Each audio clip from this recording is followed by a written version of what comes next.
So it's a big thing, which I'm only realizing how big it is and how much involved the different spiritual groups and the religions and the faiths are, because it's a spiritual problem. The eco-crisis is a crisis of spirituality. People don't know who they are; they've lost their connections. So we can remake that connection, and then people will actually come back to.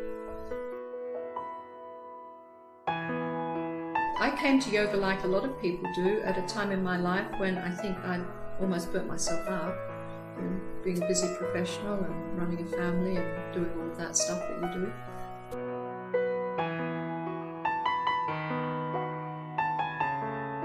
And what I discovered was there was a lot of parallels between yoga and these ethical and moral values in permaculture.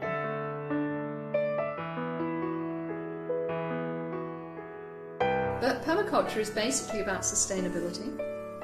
So it's about how we live our lives in a way that's more sustainable, which means they're more in balance and more in harmony with nature and with the environment.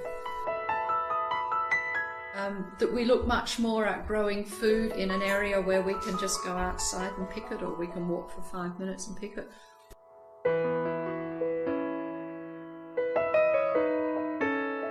So we don't use any pesticides at all, any chemicals. I mean, permaculture is all about organic, growing things organically. So there's no pesticides there, and the organic material comes from composting.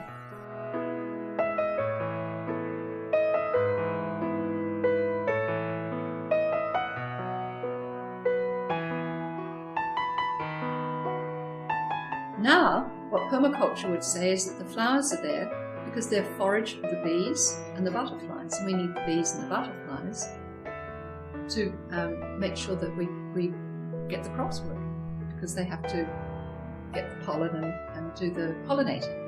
So the flowers are there not just because they're beautiful, but because they have a function as well within the structure. They're part of nature, they're part of that cycle, part of that system that needs to be there. So it's said that permaculture is the lazy man's way of gardening. You think about it and you design it and you're aware of the principles in the beginning, and it takes a little bit of energy to build it up because generally the soil's not very good. And then after you've established your garden, it just does its own thing. Then what takes the time is harvesting everything that comes off it. And it takes a long time, but it's such a delight. And I trained as a psychiatrist in my early years, and where the residents of the mental hospitals, they knew that people who had a mental illness, if you put them out in the garden, it was very good for their mental health. Permaculture talks about care of the earth, care of people, and then share any surplus. Now, it's my experience in permaculture, there is always surplus.